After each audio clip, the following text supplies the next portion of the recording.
last class, this week, we left off talking about density. We showed some calculations for density using our equation D equals m over v.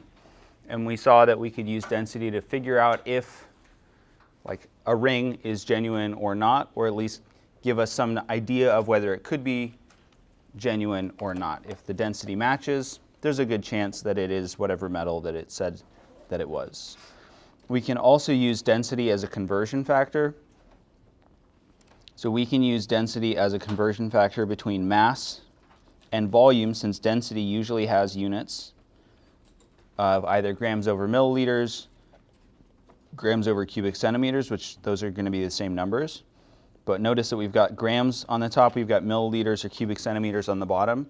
That's the same form as a conversion factor. Anything where we've got two different units, one on top, one on bottom, that usually means that we can use it as a conversion factor. There are some instances where we might get confused about what are we flipping where, because we've got one thing on the top, one thing on the bottom. So that could cause us some issues. But if we don't get caught up with that, we can use it as a conversion factor, and it avoids us having to use the D equals m over v equation. So for example, a liquid substance with a density of 1.32 grams per cubic centimeter, we want to know what volume. So we're looking for volume. It's right next to our question word, what. And we were also told that we were trying to deliver a mass of 68.4 grams. So part of the reason that I emphasize for problem solving that we find a question word and then look for what's right next to it is because some people, maybe even you, would have read this problem, you get to the end and mass is at the end, and so you're like, okay, well, we're looking for mass. And then you try to jump through hoops to figure out how we're going to find mass, which apparently can't be 68.4 grams. Anyway, it can lead to some confusion for people, but we are in fact looking for volume. Okay, so we're looking for volume. What units might our volume have? Cubic centimeters. That'd be a great volume for us to have in this case. So we're trying to get to cubic centimeters because that's a volume unit. We are starting with grams. We were given grams. Grams is one single unit. I like to start with things that have just one unit. Strictly speaking, it doesn't really matter. We could start with the density first, but I like starting with the single unit, and then we're going to use density as a conversion factor. So starting with our 68.4 grams, in 1.32 grams per cubic centimeter, we've got the grams and the number on the top, and then cubic centimeters is on the bottom. If we multiply by this, this is what it'll look like. So if we mult, it's going to be 1.32 grams, and the cubic centimeters flips to the bottom. That would be if we multiply. What units are we going to get out if we do that? We would have grams on the top twice, and we're multiplying. So it would be grams squared per centimeter cubed for our units. Has anyone ever seen those units in your life? No, those are nonsense units. And if we see nonsense units, there's a good chance that we did not do things correctly. We screwed stuff up. And those are definitely not the units that we want, which is cubic centimeters. So that would tell us that multiplying is not the correct thing here. If we divide, what we're going to do is flip our density. So whatever was on the top before, that 1.32 grams, is going to go on the bottom instead. And then the cubic centimeters is going to flip to the top. And now if we look at what we get out when we multiply, or when we do this math, the grams on top will cancel with the grams on the bottom. And the units that are left over are cubic centimeters. So we take our 68.4, we divide by 1.32.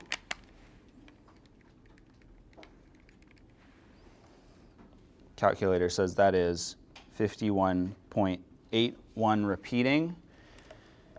We're rounding for three significant figures. The next number would be a 1. So 51.8 cubic centimeters would be our answer.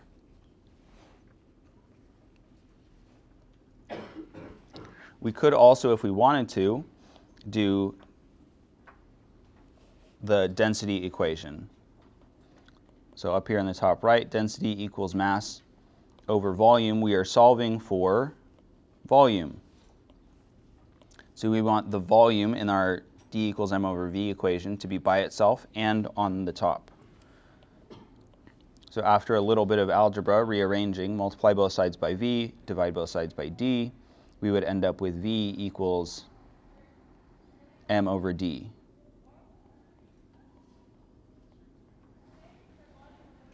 Thanks to algebra.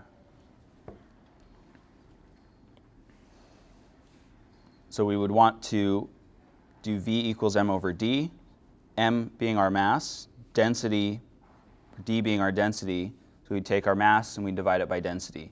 So we've done the same thing that we would have if we had used the equation, but we didn't have to use the equation.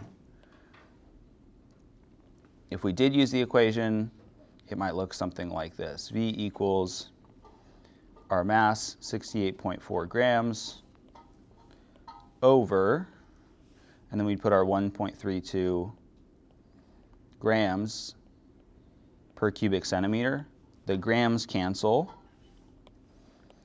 and our centimeters are on the bottom, but they're on the bottom, so it's like a double, they're double underneath.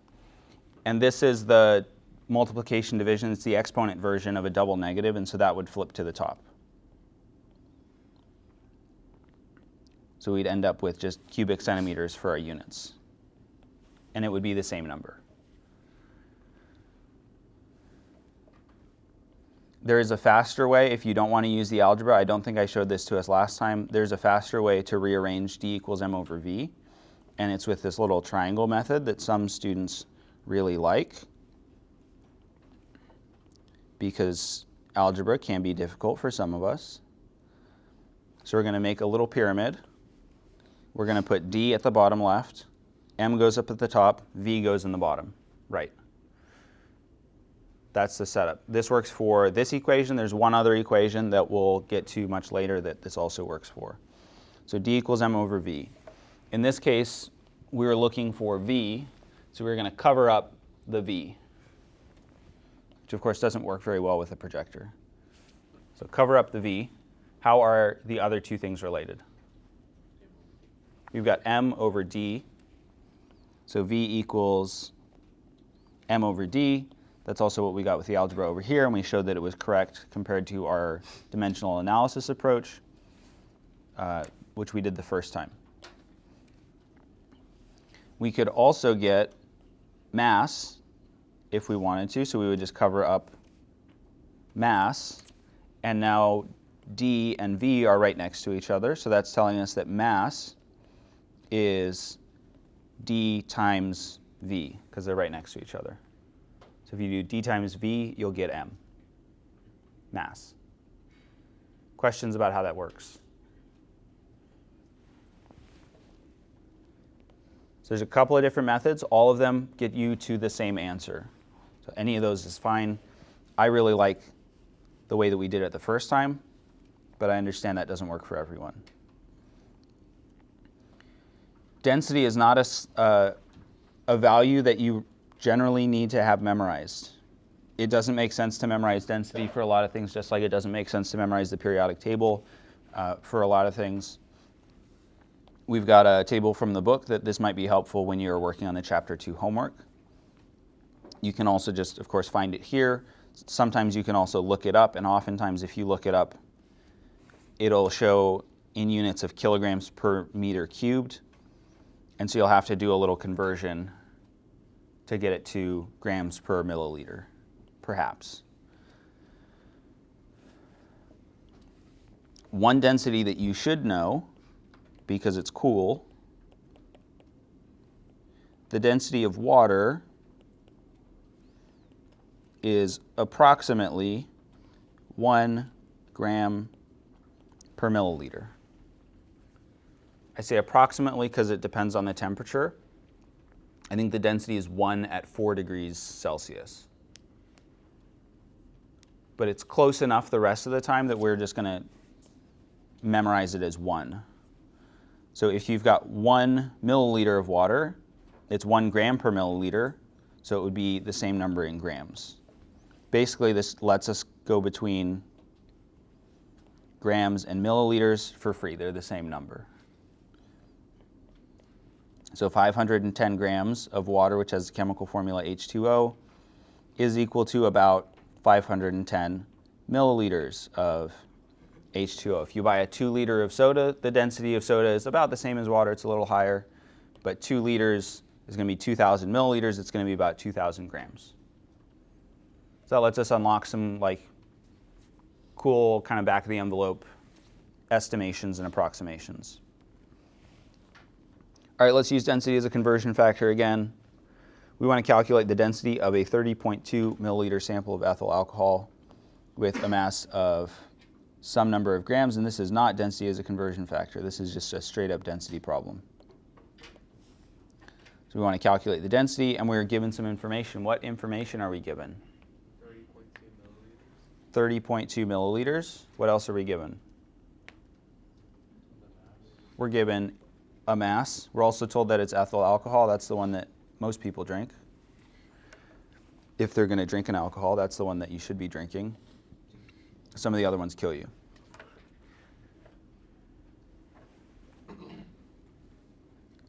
And our formula D equals M over V. Pop that in your calculator and make sure that you're getting the correct answer. So get an answer, round it for significant figures, and then we'll go over it together real quick. All right, if we put this in our calculator, we're doing D equals M over V, finding density. Our mass is the 23.71002 grams, and our volume is 30.2 milliliters. How do our units cancel?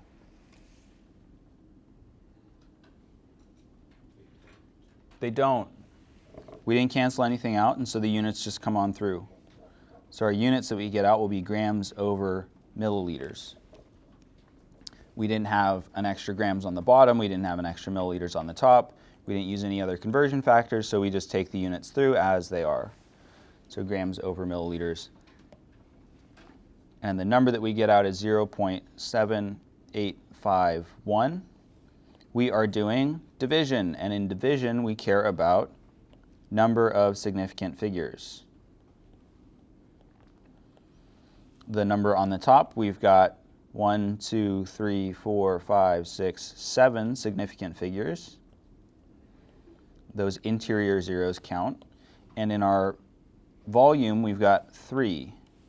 That interior zero also counts. The smaller of those two is the 3, and so we're going to round our final answer to 3 significant figures. The 0 in front is not significant. Leading zeros are never significant.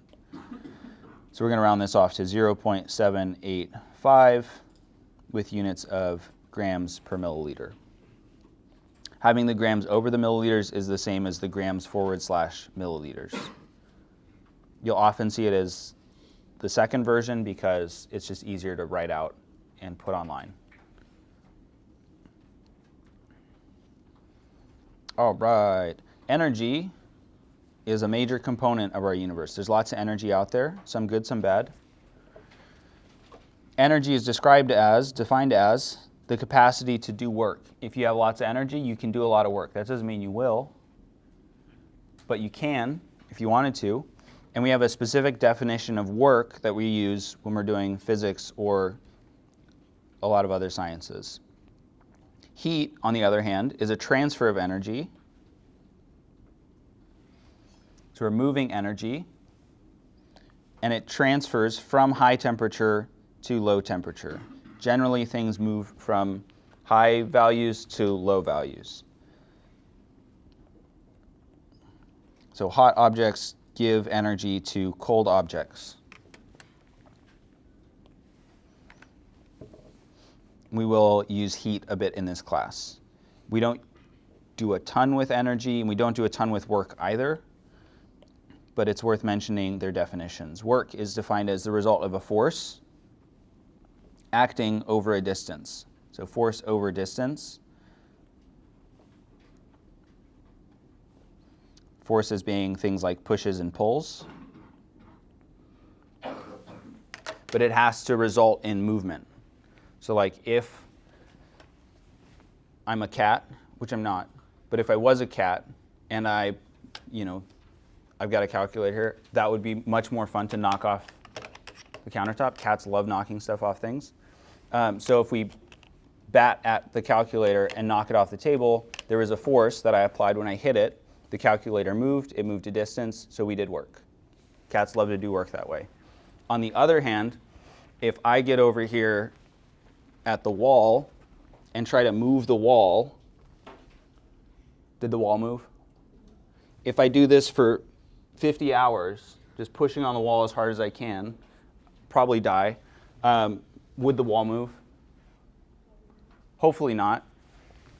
So if the wall doesn't move, I haven't done any work. Sure, I'll be exhausted, but I haven't actually done any work on the wall. I've just wasted all my energy with other stuff. So that's one weird little caveat with work. It does have to have movement with it. Lots of matter, how it behaves, how it acts, is driven by its energy. And so understanding a little bit about energy, at least, is helpful for understanding chemistry. We have a law with energy, and our law is the law of conservation of energy.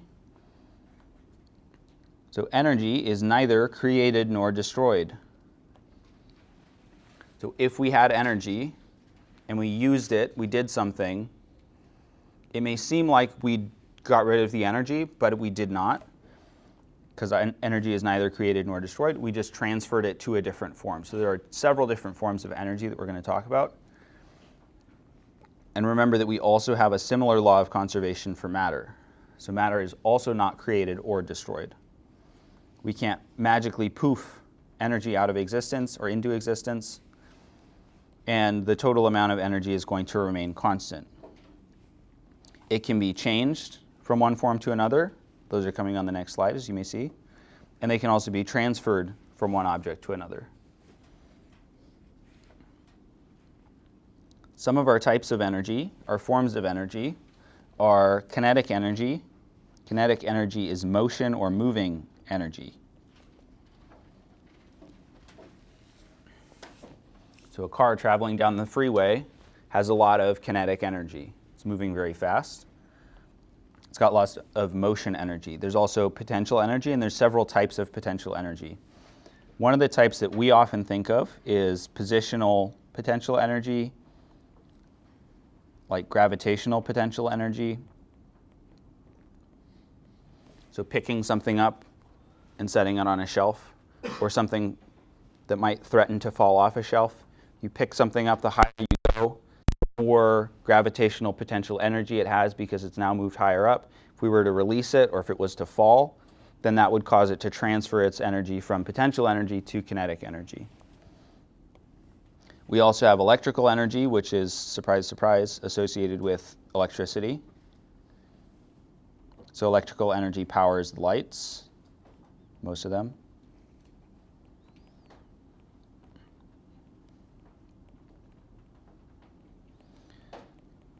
Anything that runs on electricity is using electrical energy. We also have thermal energy. Thermal energy is a type of kinetic energy because it's associated with the random motion of atoms and molecules. So at the atomic, the molecular level, the super small world, all of the atoms and molecules are constantly like wiggling around. And there's actual like names for the types of wiggling that they're doing, which we don't talk about in this class, but they are kind of fun. Things like wagging, and I'm forgetting the other ones, but there are names for the specific like types of ways that the molecules are moving. But that's, again, the thermal energy or like temperature energy, that's related to random motion. There's also chemical energy, which is another type of potential energy. This is related to the positions of the particles in a chemical system, so like in a chemical. Some chemicals explode, like TNT, for example, and other explosives. and they have high chemical energy. So for example, high chemical energy in TNT makes it explosive. It's got a lot of stress in its bonds. You can think of like compressing a spring. If you compress a spring down really tight, or if you pull a rubber band back, that would also be imparting it with potential energy. And then if you give the spring an opportunity to be free, like if you're working on struts on your car, or if you're screwing around with your garage door, if you give it an opportunity to be free, it will take it, and it's going to go crazy. I'm sure that you can find videos of those sorts of springs going crazy. Some of them probably not safe for work, because they go crazy, crazy. Okay, so our different forms of energy sum up to our total energy. So our total energy, it's a sum of our kinetic energy and our potential energy, our different types of kinetic and our different types of potential. And we as a civilization, as a society, take advantage of kinetic energy and potential energy. So dams, like the Hoover Dam pictured here, the way that dams work, right, you basically just build a big wall and you force the water to not go where it wants to. You force it to build up like in a big valley. And because it's building up that elevation and all that water behind it, it would love to flow downhill. And you've said, no flowing downhill, except through this little like channel through the dam that we give you. So you can run the water through this little channel. You've got some turbines in there that catch it. It's sort of like a water mill. I'm thinking of the Shire specifically, just any wheel that turns, right? It turns that wheel as it rushes through there, and that we convert to electrical energy. So we store all that energy by holding the water back. That's a lot of potential energy. We let it flow, turns into kinetic energy. It spins a turbine, and then we make electrical energy out of that. There's lots of other ways of doing that. Lots of other examples of taking advantage of different types of energy. Some of the units of energy that we'll use in our calculations are listed here. This is most of them. Our SI unit for energy is the joule, and this particular font doesn't put the little foot on the J for some reason. So the joule, capital J, this is our SI unit of energy. This is our base unit of energy. A lot of the time we're going to be using joules. We might also use kilojoules, which is 1,000 joules. And then we've got the calorie. The calorie has the shortened version CAL, lowercase CAL. And the definition for this, which you need to know, this is the amount of energy required to raise the temperature of 1 gram of water by 1 degree Celsius. And then we have the calorie. Wait. So we've got calorie, lowercase c, that's lowercase c cal.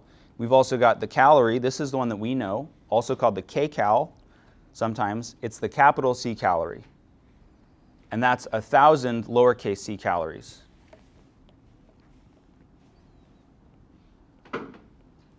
So cal, capital C cal, like the dog, not the dog, sorry, the bear. My friend's got a dog named Cal, named after the bear, Cal Bears. That aside, capital C cal is not the same as lowercase c cal. If you write capital C cal but you meant lowercase c cal, or if you write lowercase c cal and it was supposed to be capital C cal, wrong.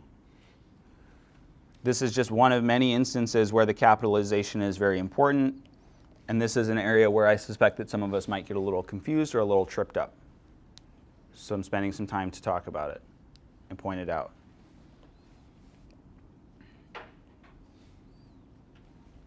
So the capitalization here matters. There's also kilowatt hours and other variations on that same theme. That's usually what electric utility companies charge you, or how they measure your electricity usage. All right, let's say that we've got some light blue sports drink, and it contains 190 calories. How many kilojoules are in that light blue sport drink? What is some information that we are given? 190 calories. How many significant figures does that have? It's ambiguous. It's 2 or 3.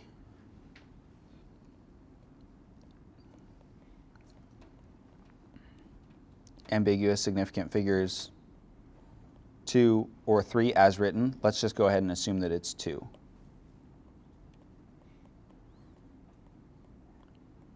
Just to be on the safe side. What are we trying to find? We're trying to find the kilojoules that are contained in that 190 calories. So we are starting with calories, capital C cal, and we're going to kilojoules, lowercase k, capital J. And we've got some conversion factors that were provided to us. We've got 1 cal equals 4.184 joules, and we've got 1 cal equals 1,000 cal. Straightforward and not confusing. So from capital C cal, we can go to lowercase c cal. 1 big C cal is 1,000 little c cals. So we can go to lowercase c cal. That'll be our first step. And then from lowercase c cal, we have a relationship with joules. So we can go from calories to joules, and then we can go from joules to kilojoules, because those have a prefix on them.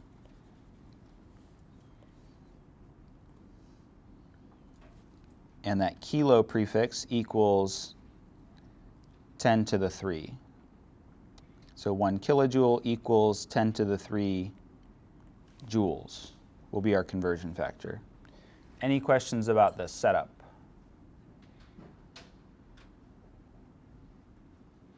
Or other things? Questions can also come in the form of a statement. Mr. K, I'm confused, for example. All right, 1.9 times 10 to the 2 calories.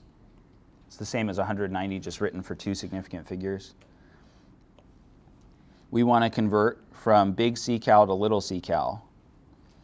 So we're going to use this one that we underlined in red. We've got big C cal, and so that is going to go on the bottom. The lowercase calorie is going to go on the top. So our big C cal cancels out with the one that we have on the bottom in our conversion factor. Then we're going from lowercase calories to joules. We're going to use our blue underlined conversion factor. So going to joules from calories, the 1 lowercase c cal goes on the bottom. 4.184 joules goes on the top. And our lowercase c cal on the top cancels with the one on the bottom.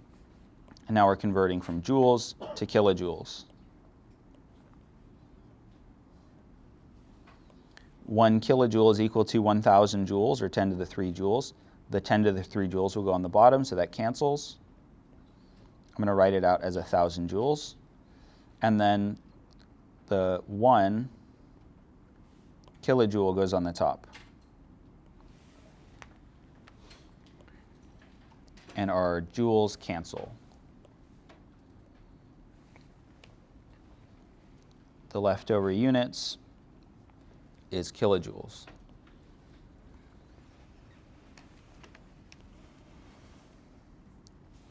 So into our calculator, we are going to put everything on the top multiplied and then divided by everything on the bottom. Anytime there's a 1, you can just ignore it. There's another thing that we can do to make this a tiny bit faster. We'll save ourselves like 9 button presses. We've got 1,000 calories on top. We've got 1,000 joules on the bottom. That 1,000 on the top, 1,000 on the bottom, those will also cancel out if we want them to. And so this actually becomes a much simpler problem, 1.9 times 10 to the 2, or 190, times 4.184.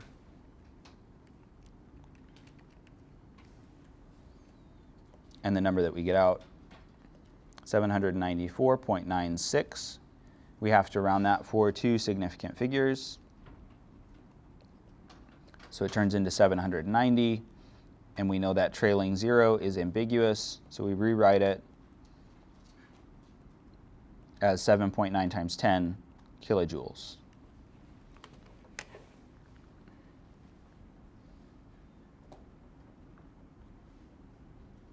So that's our energy conversion flowchart pathway for this example.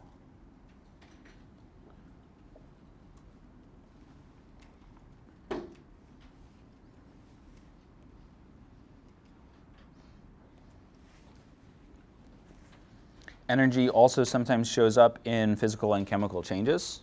It frequently does. So for example, water evaporating and natural gas burning, like if you have a gas stove at home, or if you have a furnace that keeps your house warm, chances are, if you're on city gas, it's natural gas or methane.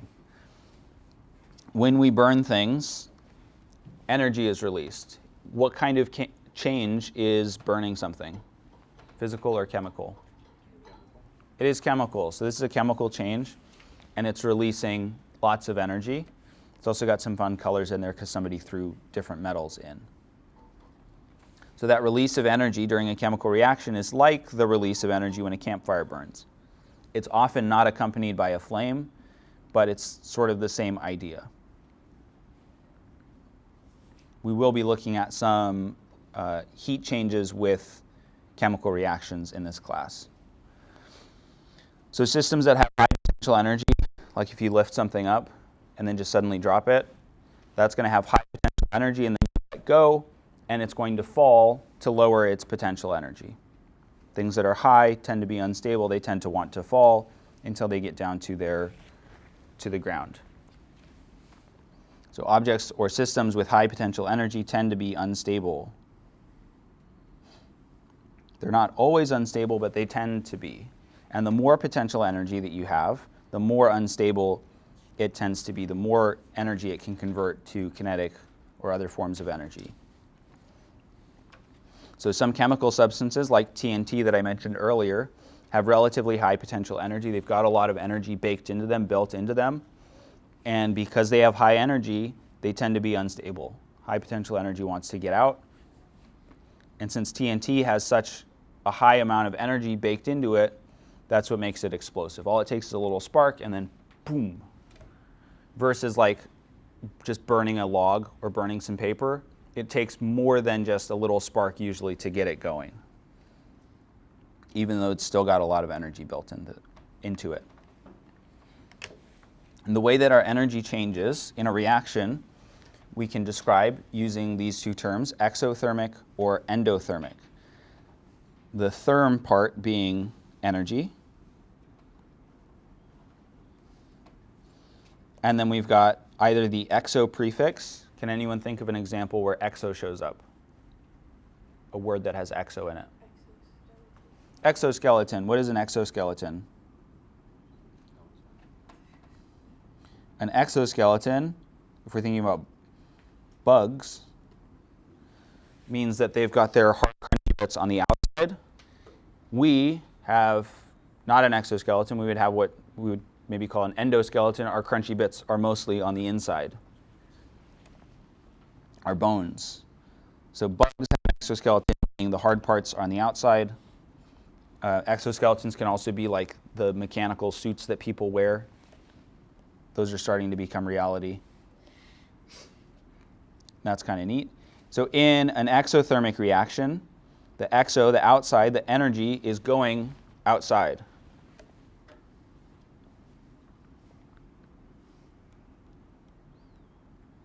Energy is leaving / emitted.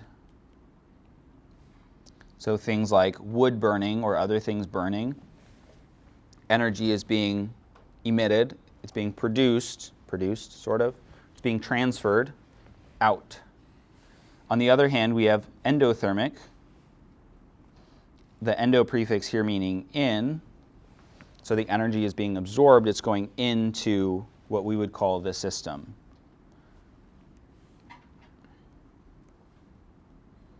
So endothermic means absorbing or absorbs energy. in an instant ice pack, usually there's a little part in the middle that you have to break open, and then it mixes some chemicals together. And the way that it mixes, it requires a lot of energy to cause the mixing to occur. So it rapidly uses up most of its energy and it gets really cold. And then it's absorbing energy from its surroundings until it eventually finishes its mixing process and it heats up. So that's why it acts as a cold pack.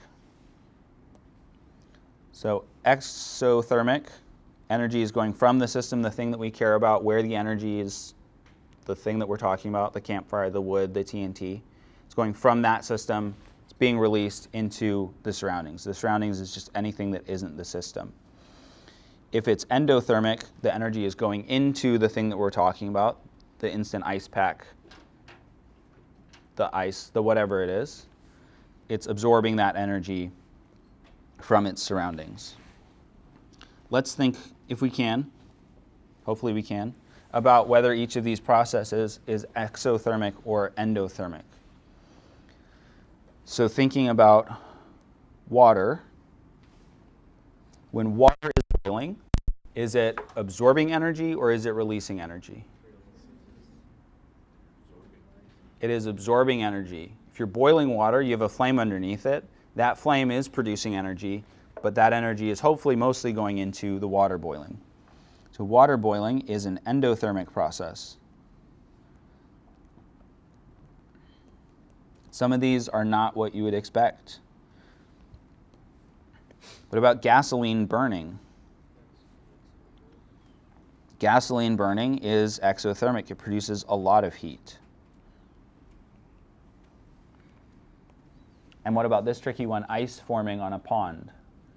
So as a pond is cooling down in the winter, we don't get that much around here. Pond cools down in the winter, a crust of solid ice, solid water, forms on the surface. That ice forming, is that endothermic? Is energy going in or is energy going out exothermic? It is exothermic.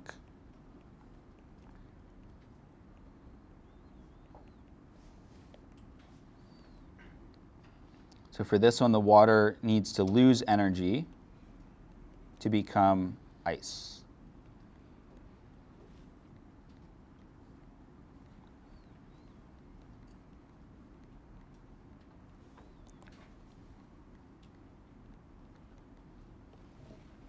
Questions about any of those?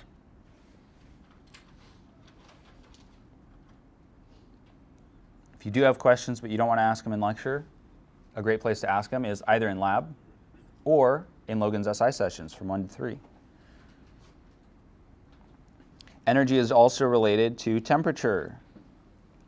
So atoms and molecules that compose matter are in constant random motion. They're constantly moving around in their seat, in their little spot.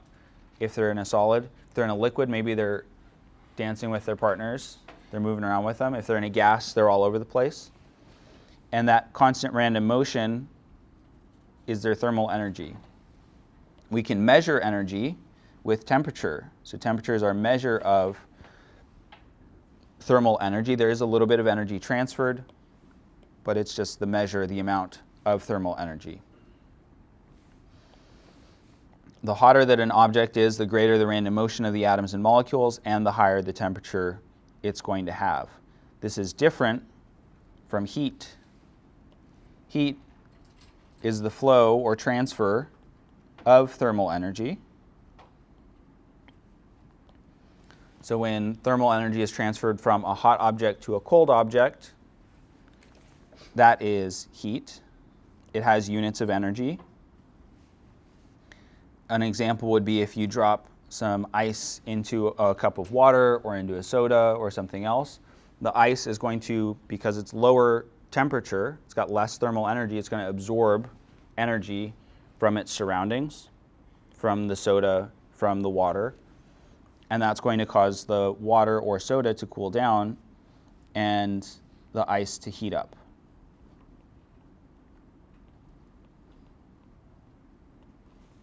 So the ice absorbs heat.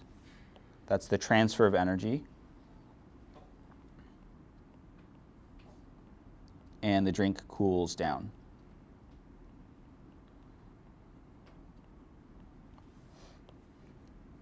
Temperature, on the other hand, is a measure of the thermal energy.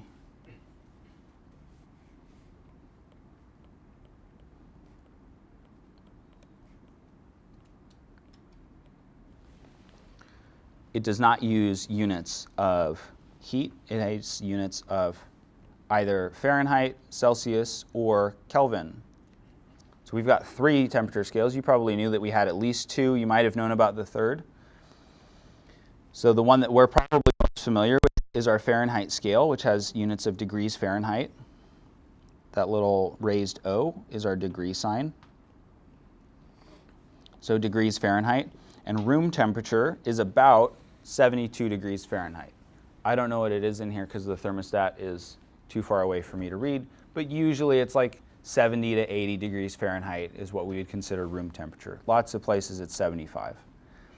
Celsius, on the other hand, also has degrees. Look at that degree. Room temperature in Celsius is about 22 degrees Celsius, so it's a much smaller number. And then we also have the Kelvin scale. The Kelvin scale has no degree unit, it's just kelvins. The Kelvin scale operates by assigning 0 Kelvin to the coldest possible temperature, which is absolute 0. At absolute 0, theoretically, there's no movement, including at the molecular level, the atomic level. The atoms and the molecules have stopped. In theory, we've not gotten to 0 Kelvin. Some people think it can't be done, but they're going to keep trying. They've gotten to like nano Kelvin, I think, like super, super close.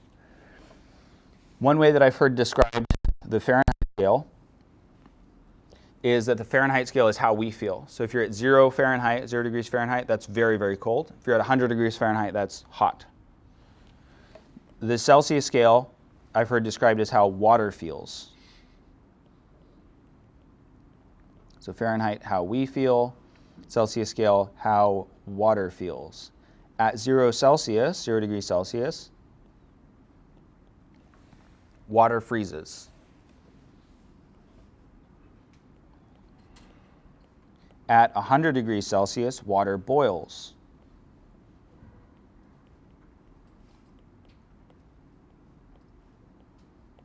If you ask me, that's easier to remember than 32 degrees Fahrenheit for freezing water and 212 degrees Fahrenheit for boiling water.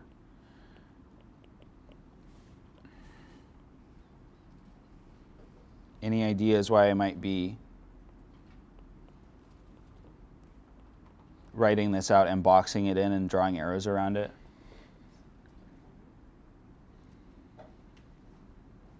Yeah, somebody was probably thinking it. It's important. Some things that I'd like to point out while we're here is we've got our 3 temperature scales over here on the right. If we look at the difference between the freezing point of water and the boiling point of water, on our Fahrenheit scale, we've got a difference of 180 degrees. For Celsius and Kelvin, our difference is 100 degrees Celsius or 100 kelvins. So because it's the same distance from freezing to boiling, for Celsius and kelvins are the same size unit.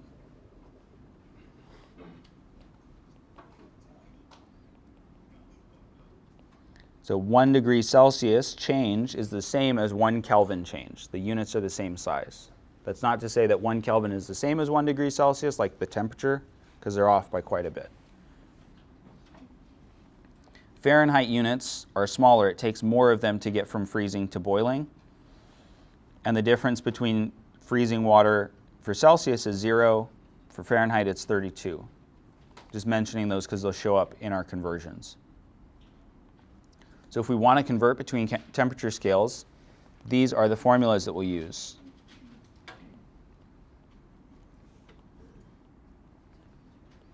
You will be given one form of each of these. It's probably this version. So degrees Celsius is what we're solving for in this bottom one. You put in the degrees Fahrenheit, you subtract 32. That subtracting 32 is the difference in their freezing points for the 2 scales. Then you divide by 1.8. And that 1.8 is the ratio of the degrees Fahrenheit to degrees Celsius. 180 divided by 100 is 1.8. That's where those show up in our temperature conversion. So you plug in your degrees Fahrenheit, you get out degrees Celsius. For Kelvin, you take the degrees Celsius, you add 273.15, and that gives you your Kelvin. If you wanted to go the other direction, you need to do some algebra. Let's say that we want to convert 47.5 Kelvin to Celsius. The equation that we had up there, Kelvin equals degrees Celsius plus 273.15. What are we given in this problem? We're given Kelvin, and we're trying to find Celsius. So we're trying to find degrees Celsius, and it is currently not by itself. We need to get the degrees Celsius by itself, which means we need to move this 273.15. This one's pretty easy to rearrange. We're just going to subtract 273.15 from both sides. So it cancels on the right, and it moves over to the left. So writing it all out in a line, Kelvin minus 273.15 equals what we're looking for, degrees Celsius. So we do 47.5 subtract 273.15,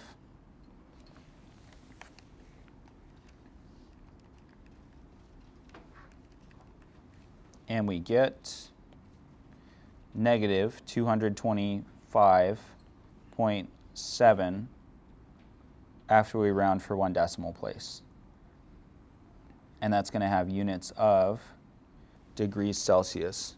Temperature conversions is like the one place that we do kind of just poof in the correct units.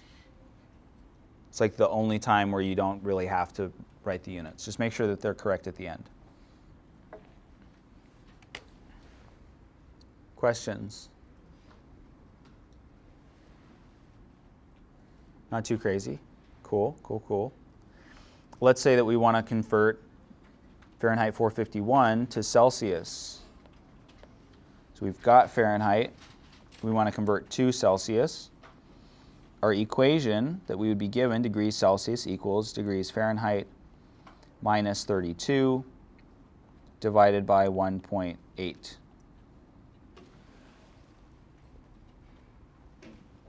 It's already set up to plug in Fahrenheit and get out Celsius, so that's perfect. So our degrees Celsius equals 451 minus 32 divided by 1.8. And this is going to equal a number. Go ahead and plug that into your calculator and make sure that we get the same number. Did anyone get 433?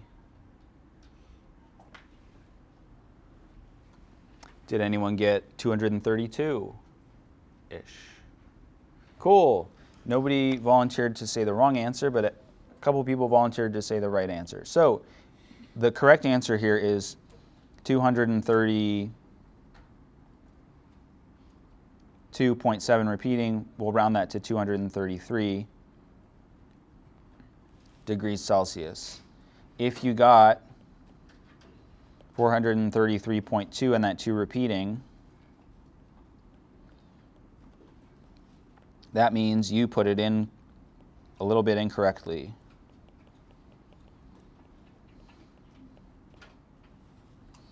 You would have done 451 minus 32 divided by 1.8, and to fix that, you can put parentheses around the 451 minus 32.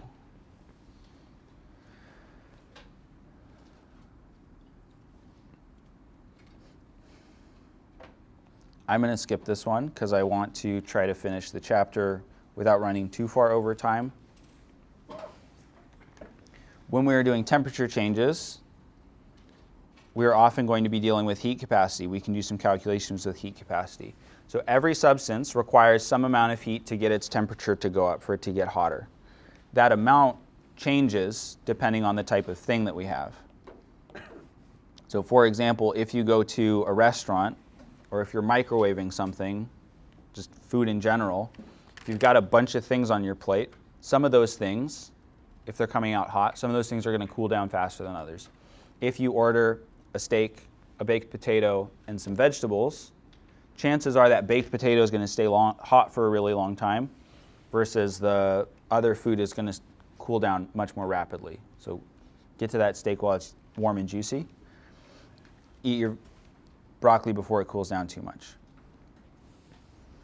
Heat capacity, which we're just mentioning here, like this slide, is the quantity of heat required to change the temperature of a given amount of a substance by 1 degree Celsius. So for 500 grams of a specific substance, it takes this much heat to change the temperature.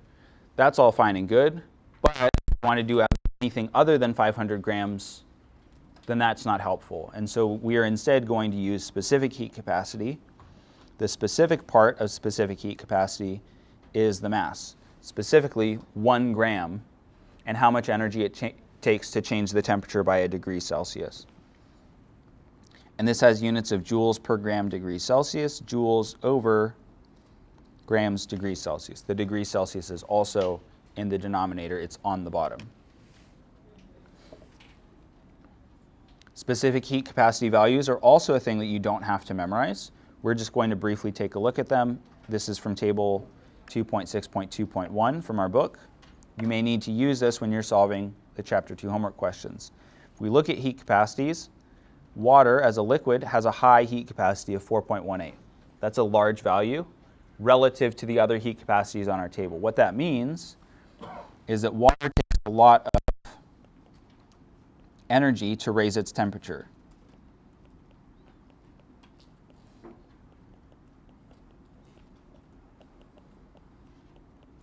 Compared to things like silver and mercury and lead and other metals that have much lower values. That means you put in a little bit of energy and the temperature will go up. It doesn't take quite as much. I'm going to skip over that example so that we can get to our equation. This is one of our magic formulas.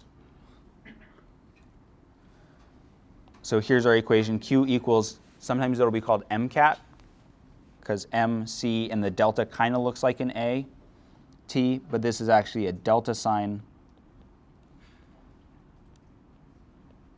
But you might think of it as Q equals MCAT. The delta means change in temperature. So Q here is our heat, that's the amount of energy that's transferred. M is the mass of our substance, and that's going to be in grams. C is our specific heat capacity with the units that we saw before, joules over grams degrees Celsius. And delta T is a change in temperature. That change in temperature also has an equation for it.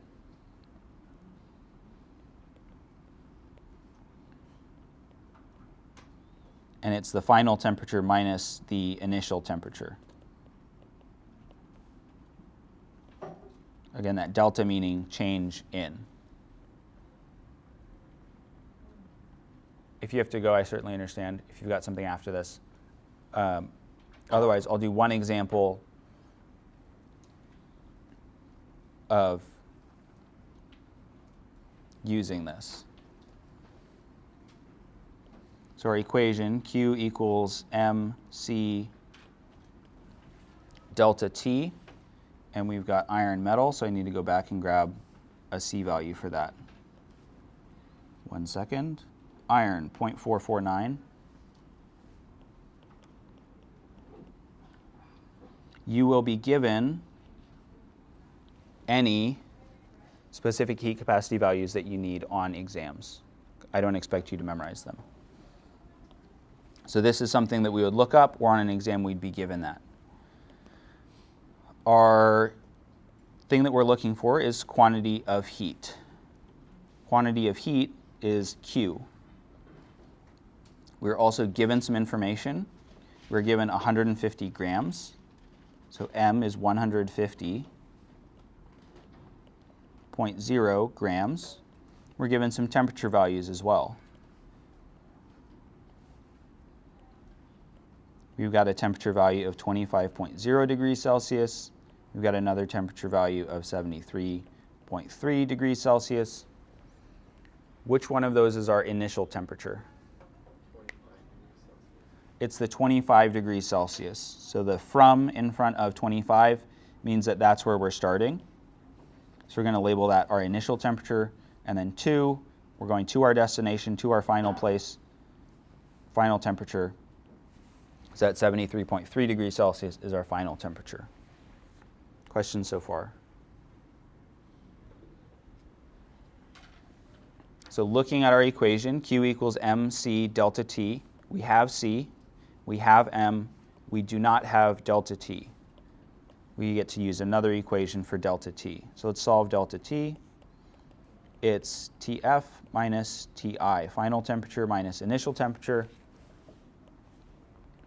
So 73.3 degrees Celsius minus 25.0 degrees Celsius for a value of 48.3 with 1 decimal place degrees Celsius. Now we've got our delta C, or sorry, our delta T. We've got everything that we need to put in for Q equals mc delta T. So our mass, 150.0 grams. C has the value 0.449 joules per gram degrees Celsius. I'm writing them both on the bottom so that we can very clearly see how they cancel out. And then the 48.3 degrees Celsius. So we've got a gram value on top, we've got some grams on the bottom, we've got delta C on top, we've got, degrees Celsius on the bottom as well. So those all cancel. The units that are left are joules. So 150 times 0.449, also times 48.3. Calculator says this with units of joules. We're going to round for 3 significant figures. So it turns into that many joules.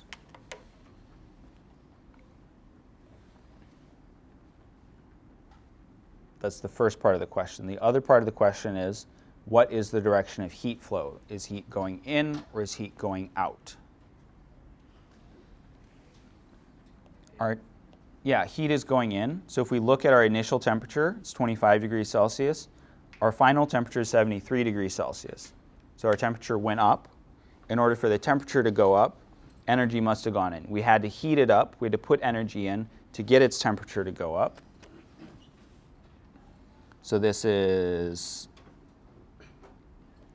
endothermic.